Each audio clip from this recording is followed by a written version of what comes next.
Olá pessoal, tudo bem com vocês? Voltando do feriadão aí, né? Hoje, pessoal, nós vamos aqui ver os modal verbs, tá?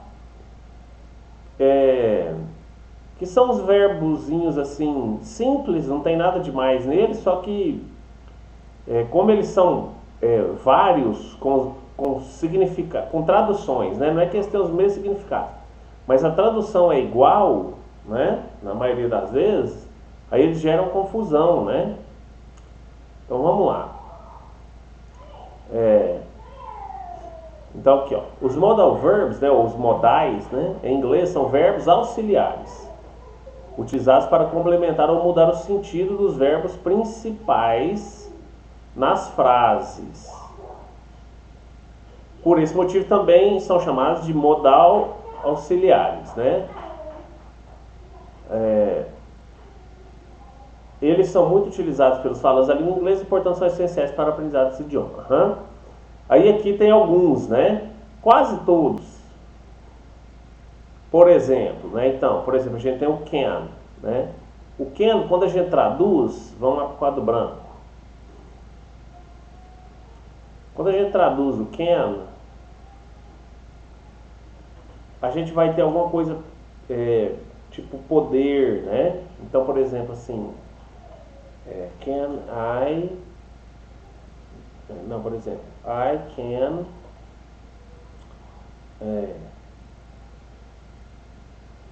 walk... Melhor. I can... É ruim quando falta exemplo.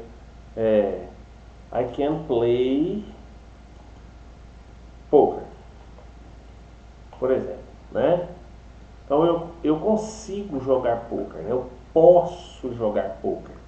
Que no português dá mais ou menos a mesma ideia, né? Então ele tem esses significados: poder, conseguir, ser capaz, né? Por exemplo, né? Então vamos voltar lá na tarefa. Aí, ó. Então, ó, pode, consegue, tá vendo? Ele expressa o quê? Permissão, capacidade, habilidade e possibilidade. Aí, por exemplo, permissão, né? Can I go to the toilet? Posso ir ao banheiro? Capacidade, habilidade. He can speak 3 languages fluently. Ele pode, né? Consegue falar 3 línguas fluentemente. Ou então de possibilidade, né? We can go to the movies, né? Podemos ir ao cinema, é uma opção, né? Que está sendo dada, né? Por isso que tem a possibilidade, certo? Aí tem o could, né? O could é o can, é a mesma coisa, né? Só que ele está no outro tempo verbal, ele está no poderia, né? No podia, no conseguia, né? Então, ó, Could I talk to the director? Né? Poderia falar com o diretor, né? She could already sing when she was 4, né? Então ela já conseguia cantar quando tinha 4 anos, né? Então aqui ele está mais próximo do uso dele mesmo, né? Que é esse desse tempo verbal aqui, né? Do passado, né? Imperfeito, né? Aquele pretérito imperfeito. Então a gente tem esses dois aqui que ele é praticamente o mesmo, né? Que é o can e o could. A diferença é que o could ele está no outro tempo verbal, né? O can então ele está no presente, tá? Lógico, se ele tiver acompanhado de algum auxiliar, né? Que muda, pode ser que ele não esteja necessariamente no presente, mas a maioria das vezes ele está no presente, né? Então, ó, posso ir ao banheiro, né? Esse é o presente. Ele consegue, né? Então, presente também, né? Nós podemos também, é presente, né?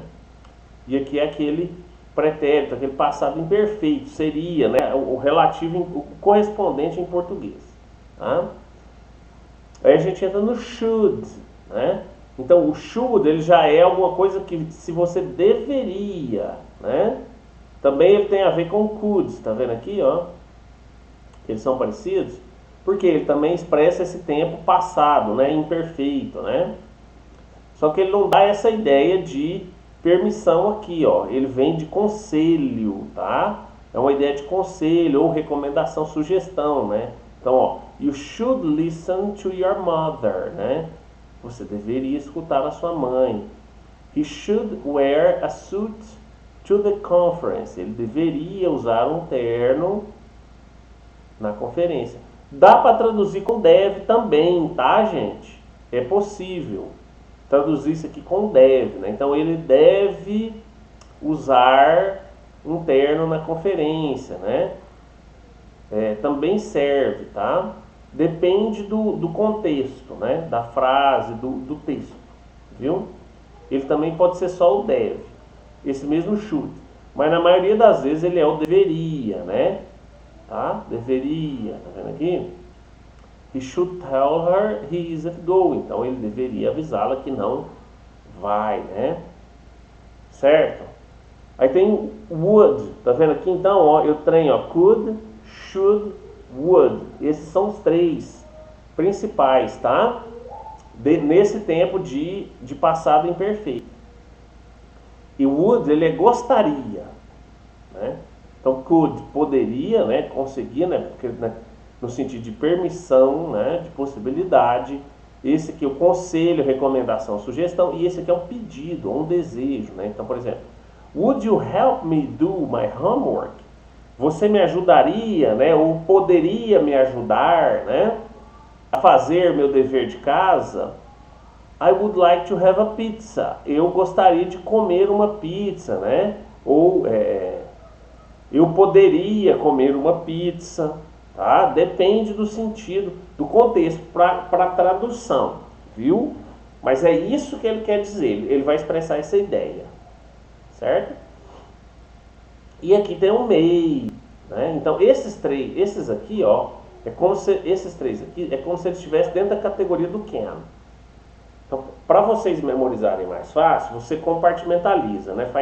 Divide ele, tá? Entre os que são relacionados com o can, é o can, né? Lógico, e esses três aqui, apesar que esses dois, né?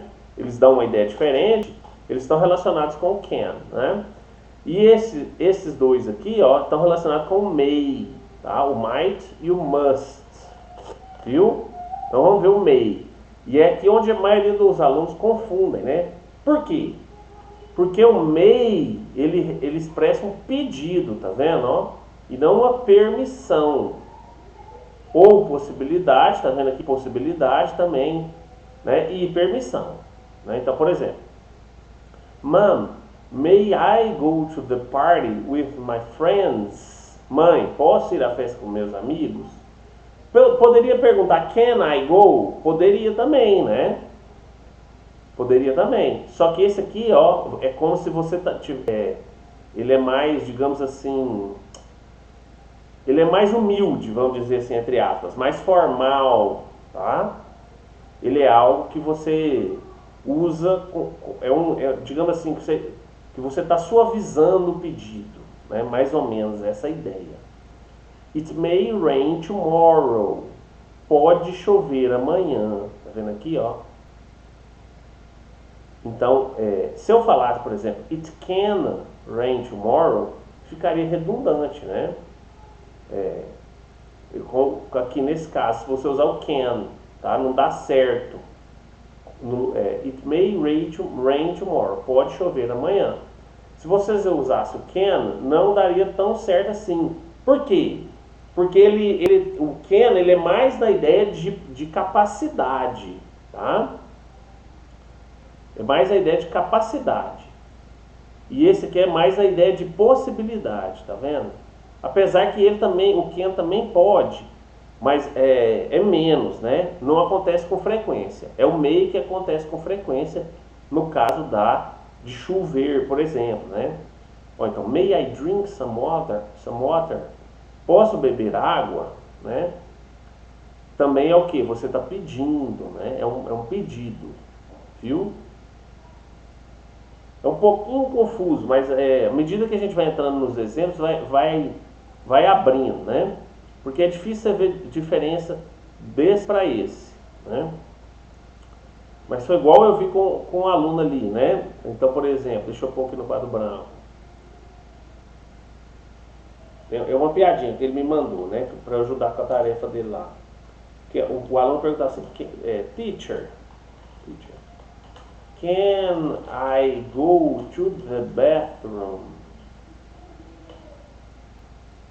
Aí a teacher responde assim, I don't know. Can you?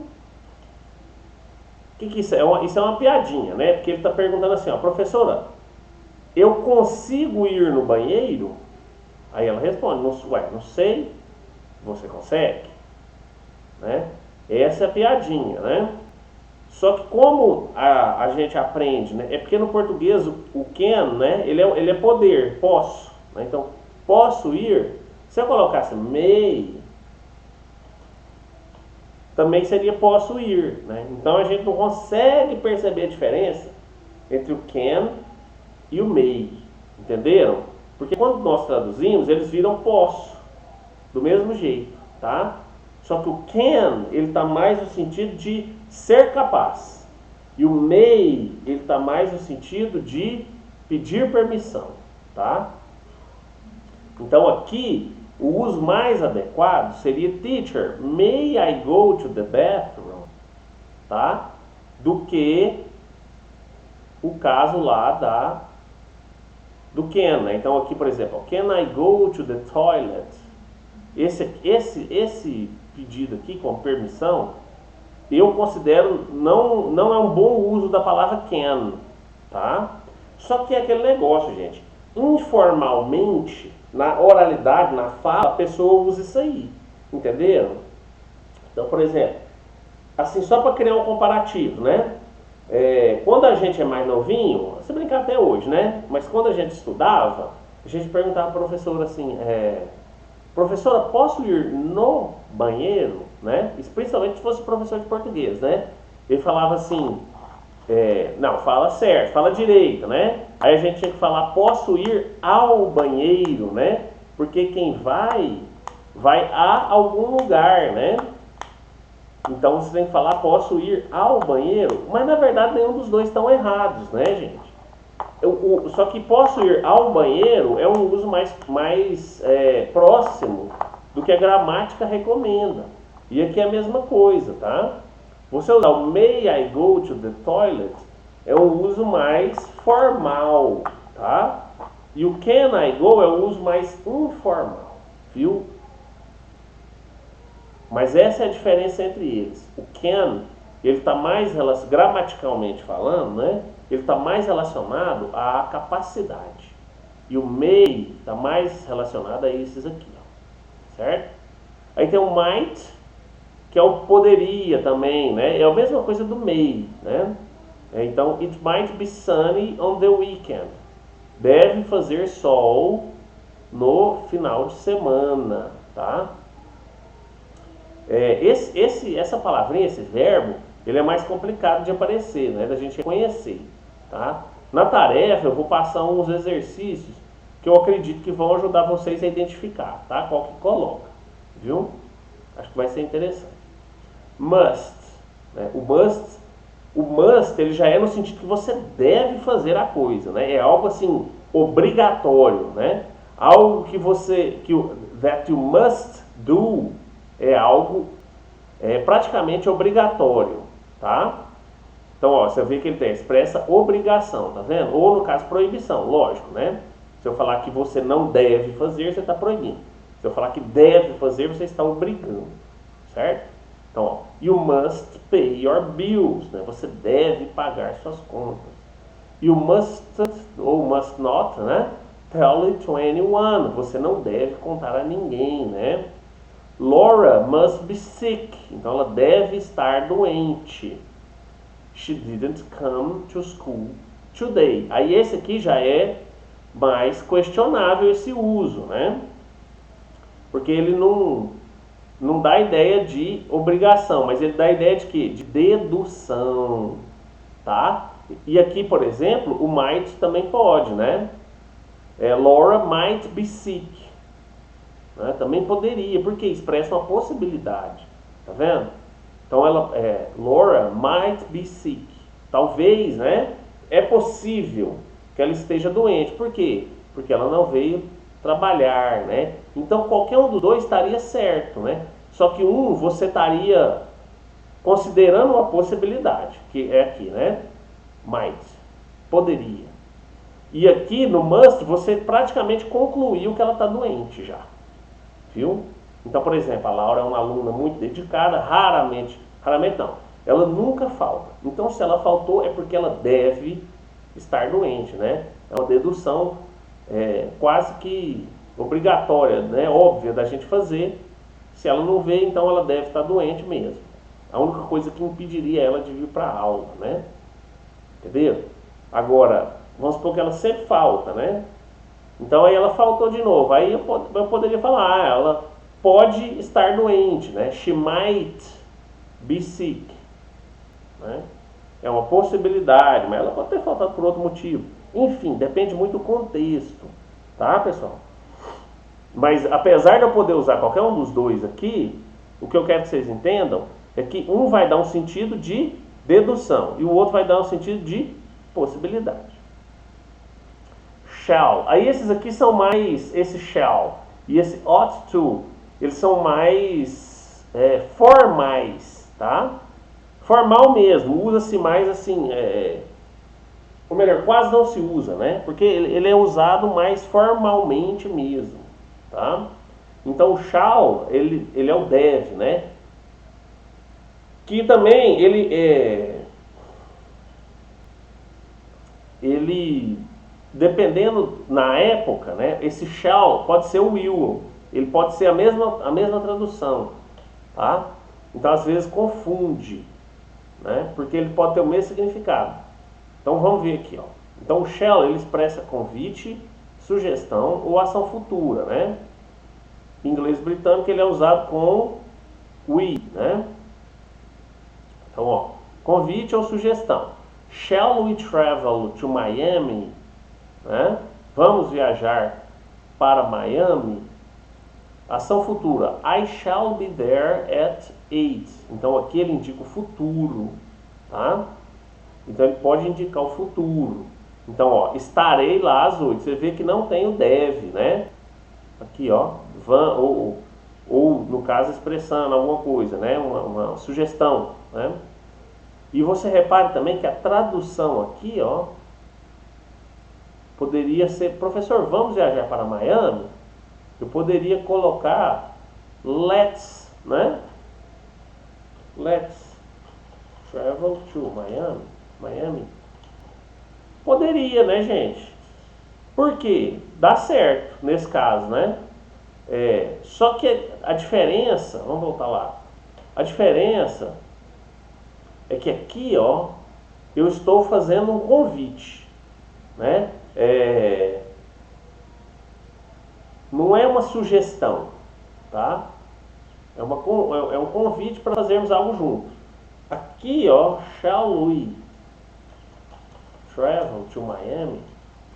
E aqui é uma sugestão, tá? Então é algo que nós ainda estamos ponderando, tá? Nesse aqui é como se eu estivesse já indo. E aí eu te chamo, vamos, né? Fazer companhia e tal. Viu, gente? Então os dois dá certo. E o interessante é isso que eu quero mostrar para vocês. A tradução fica igual, né? Vamos viajar para Miami.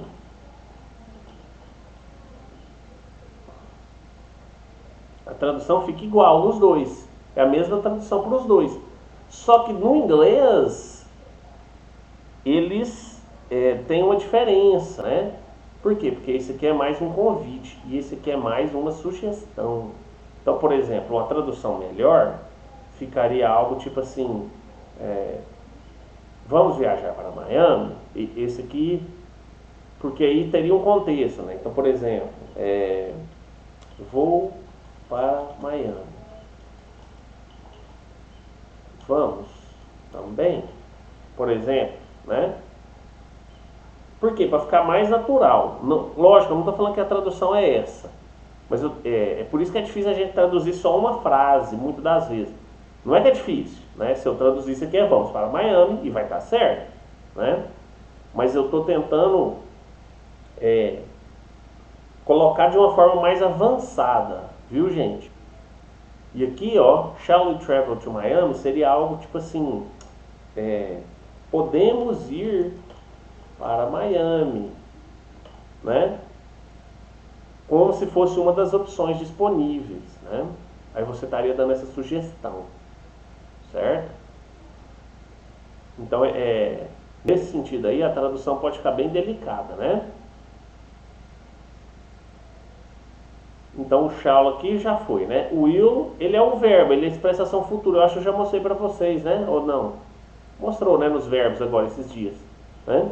Então, ó, they will get married next year. Eles se casarão no ano que vem. Isso é simples. Isso aqui, eu não sei porque que ele está nos modais aqui, não. Não sei porque colocou nos modais. Porque ele é um tempo verbal, na verdade. Ele indica o futuro. Sempre vai indicar o futuro, né? Mas não confunda will com o outro will, né? Porque tem dois will, né? Porque tem ele verbo, certo? Aí sim, ele indica o futuro, né? Indica o tempo futuro. Mas tem o will substantivo, tá? Esse pode ser várias coisas, né? Então pode ser um desejo, tá? Pode ser um testamento, que tem a ver, né? Desejo e testamento. Deixa eu ver o que mais. É mais esses dois, né? Tá? Então, quando ele for substantivo, ele pode ser esse significado. Como verbo, é esse aqui, tá? Ele vai indicar um tempo futuro. Aí ele vai acompanhar alguma coisa, né? Então, por exemplo, you will travel tomorrow. Você viajará amanhã, né? Então, ele acompanha o verbo principal aqui para dar ideia de futuro. Certo, pessoal? É tranquilo, né? Mas eu não sei porque que ele está aqui nos modais, não, né? Inclusive aqui, ó, they will get married. Ele tá o quê? Ele está colocando esse married aqui no futuro. Ó, eles se casarão ano que vem. E o what to, ele é bem formal, tá bastante formal. Ele é um conselho, tá? Então, you ought to call the police, né? Você deveria ligar para a polícia, ou você precisa ligar para a polícia, mas é no sentido de conselho, tá? Os mais importantes para vocês aprenderem a diferença é o may e o can, tá? Cliquei sem querer no can, aí. Tranquilo, né, gente? Isso aí, eu espero que seja tranquilo mesmo, mas é daquele jeito. Vocês tendo dúvida, vocês me procuram, tá? Ó, então aqui ela colocou aqui uma diferença a mais, né? Que foi o que eu falei também mais cedo, né? O can, ele é mais informal. O may e o could são mais formais, né? Então, por exemplo, can I ask a question? Posso fazer uma pergunta? May I ask a question? Posso fazer uma pergunta? Could I ask a question? Eu poderia fazer uma pergunta, né? Realmente eles vão dar mais ou menos o mesmo sentido. Esse aqui é o mais formal, ó, tá? Como eu falo, ele mostra que você é uma pessoa mais humilde mesmo, vamos dizer assim, tá? Nesse sentido. Não nesse sentido exatamente, mas ele é mais formal e mais educado também, tá? Outro caso semelhante é o de ought to e should, né? Então, ó, mesma coisa, o should ele é menos formal e o ought to é mais formal. You should tell it to your mother, você deveria contar para sua mãe. You ought to tell it to your boss, você deveria contar isso para seu chefe. Os verbos modais diferem dos outros verbos em diversos pontos. Vejamos abaixo as principais características dos modal verbs, né? Então, diferentemente da maioria dos verbos que, em sua formação original, são escritos com to, né? To go, to dance, to study, que é o tempo deles no infinitivo, né? Os verbos modais são sempre utilizados sem o to, né? Não existe infinitivo para os verbos modais, nem particípio, nem gerúndio, tá? Então isso aqui é uma informação que ela é inútil, porque, digamos assim, não é que ela é inútil, né? Mas ela te informa que você nunca vai usar ele desse jeito aqui, né? Mas como você nunca vai usar ele desse jeito aqui, você não precisa saber disso, né? Mais ou menos isso, né? Mas enfim. Ó, he may arrive tomorrow. Ele deve chegar amanhã.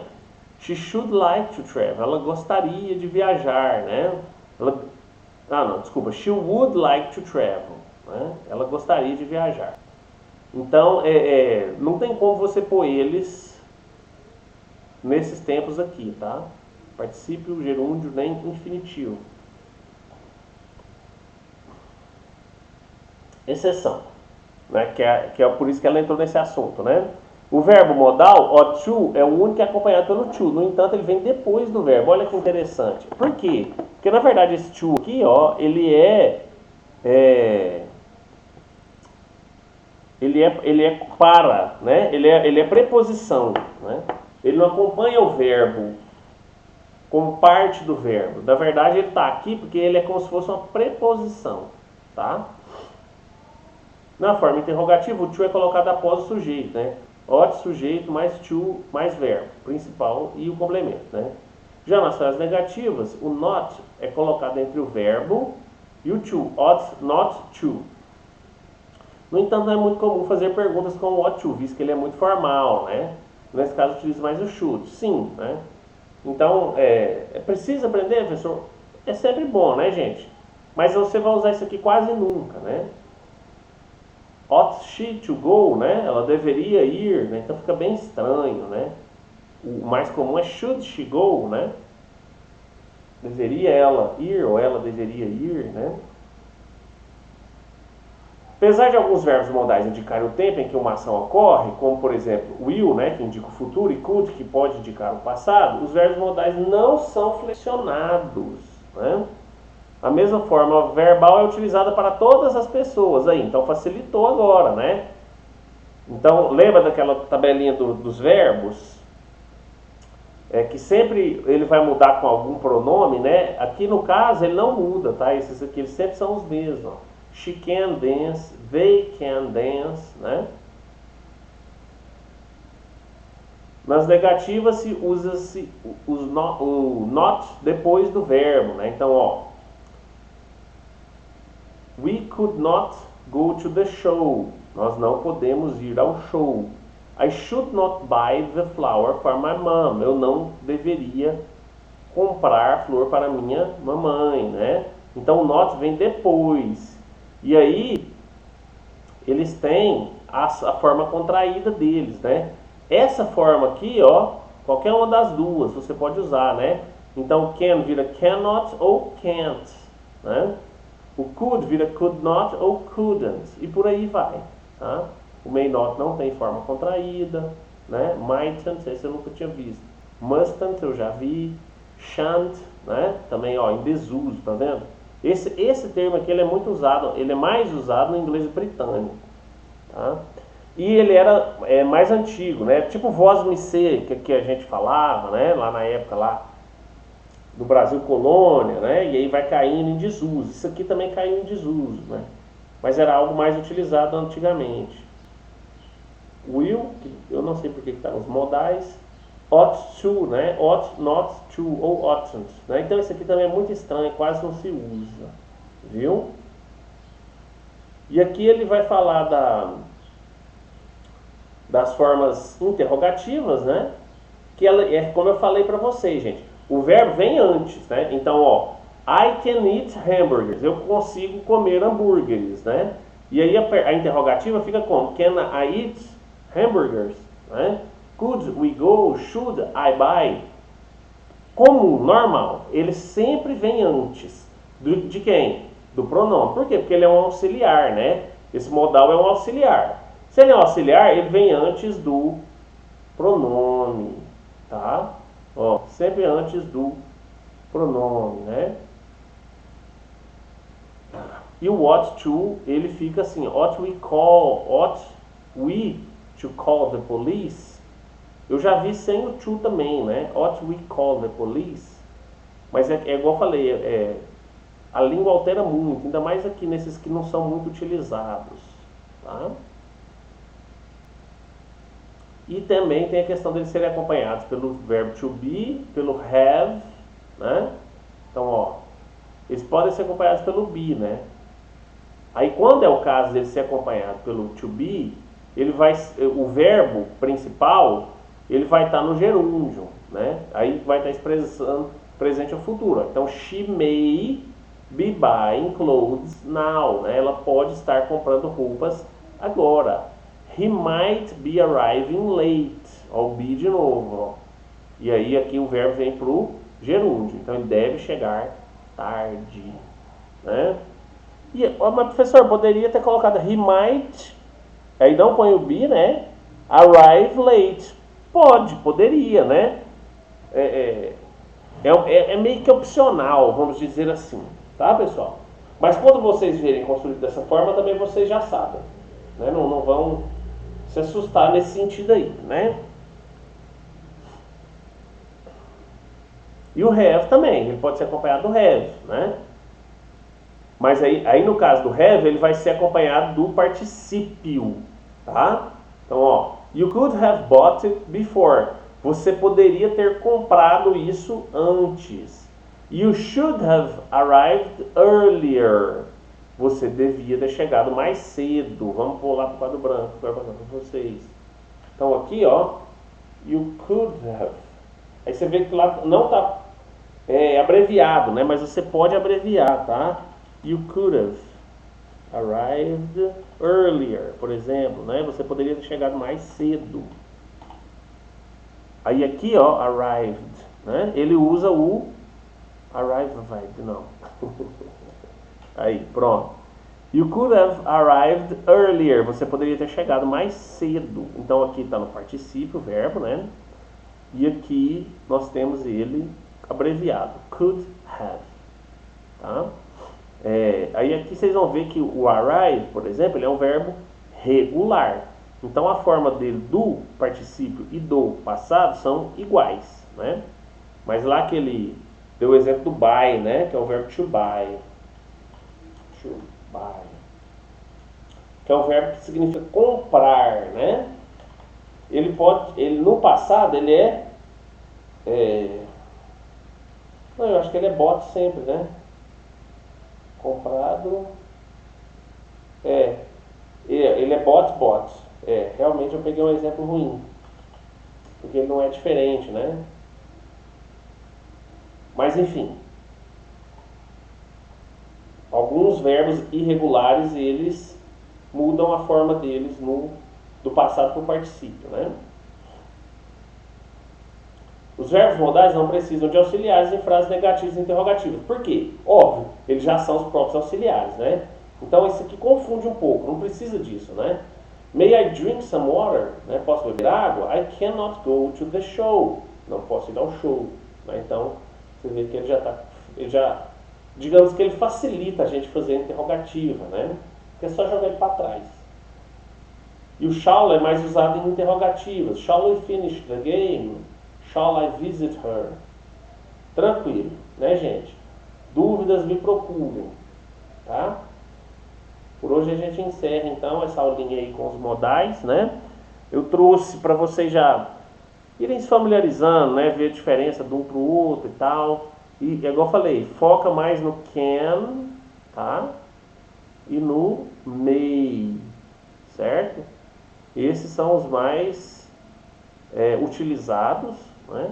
E é o que confunde às vezes. Igual eu falei, na oralidade, qualquer um vai dar certo. A realidade é que é muito difícil você poder usar um e o outro não dar certo. Existem os casos, lógico, mas é difícil acontecer, né? Mas na escrita a gente tem que ficar mais atento, né? Porque na escrita a gente tem que se ater a uma certa formalidade, né? Então é interessante a gente saber direitinho qual caso usa qual, certo, pessoal? Então bons estudos para vocês. Tchau, tchau e até quinta-feira.